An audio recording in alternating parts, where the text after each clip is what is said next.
Okay, so this is a final table. We have 7 players left. You guys can see there are quite nice prize jumps, and we have a chip leader, Joan Dominguez, in second in chips, who I never know how to pronounce this guy's name, but both of these guys top players.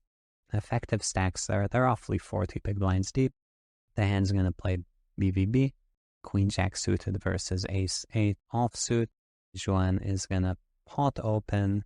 He's opening very wide here, putting pressure because as the, second in chips, D doesn't really want to get all in, so he's not going to put as much counter pressure on Joan as he would in a normal cash game situation. So here on the flop, Ace, King two-tone. How much money does each player's hand want? So Joan Dominguez, he has, we call this the nut high card. So usually we're used to showing down ace high, but with an ace, king in wide ranges, we can show down queen high.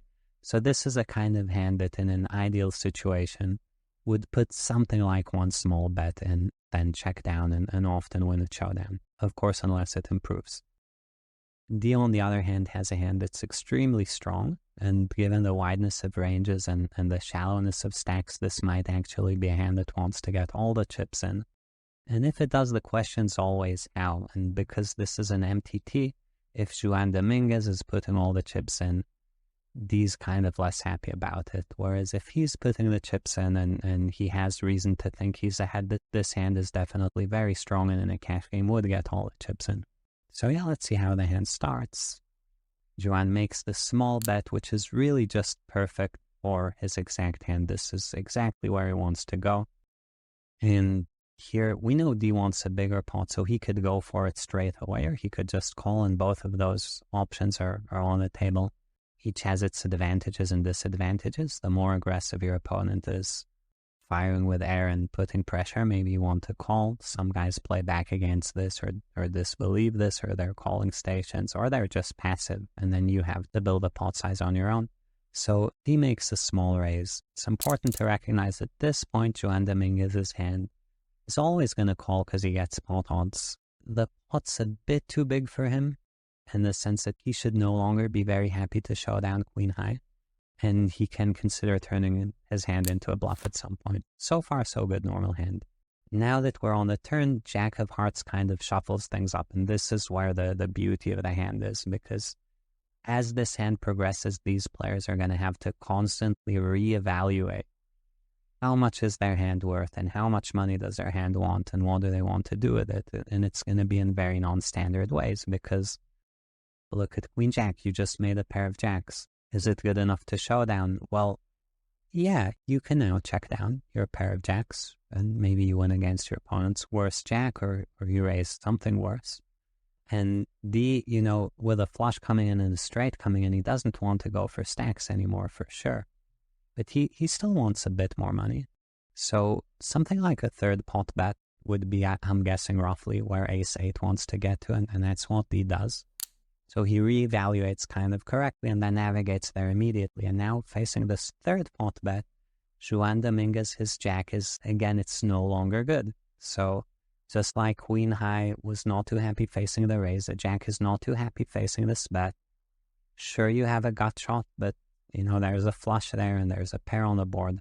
So pot's ballooned out of his comfort zone. And once that happens, you have the option of turning your hand into a bluff, generally speaking, right? We don't want to turn ace deuce into a bluff here because it's a bit too strong. But queen jack is weak enough where it's a reasonable thing to do.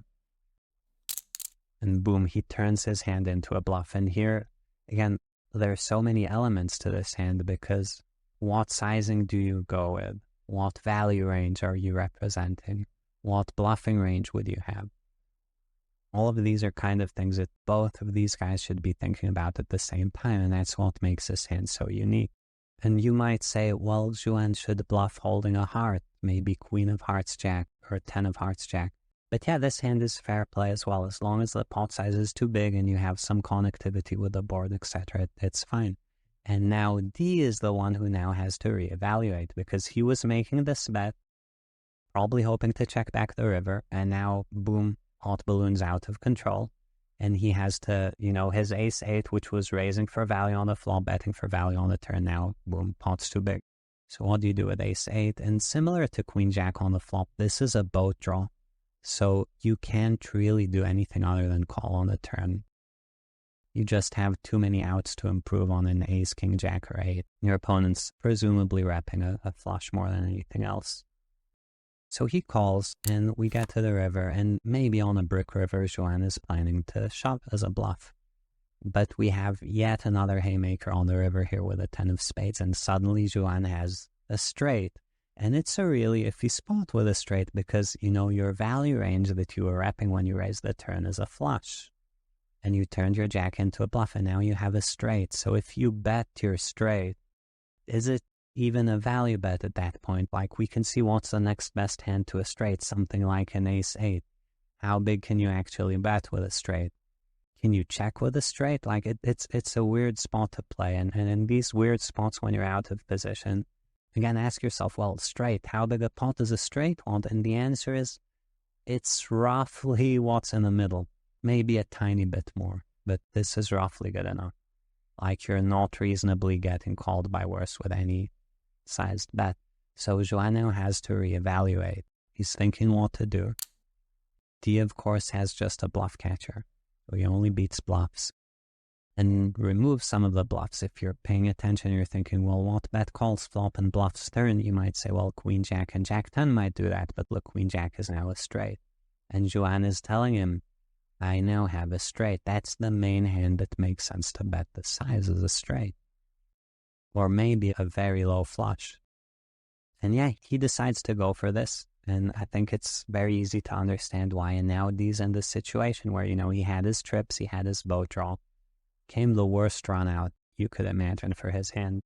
And now he's facing a 10% pot bet where, like, how do you fold trips to a 10% pot bet? So a lot of people here would just kind of click call, get shown the bad news, and move on.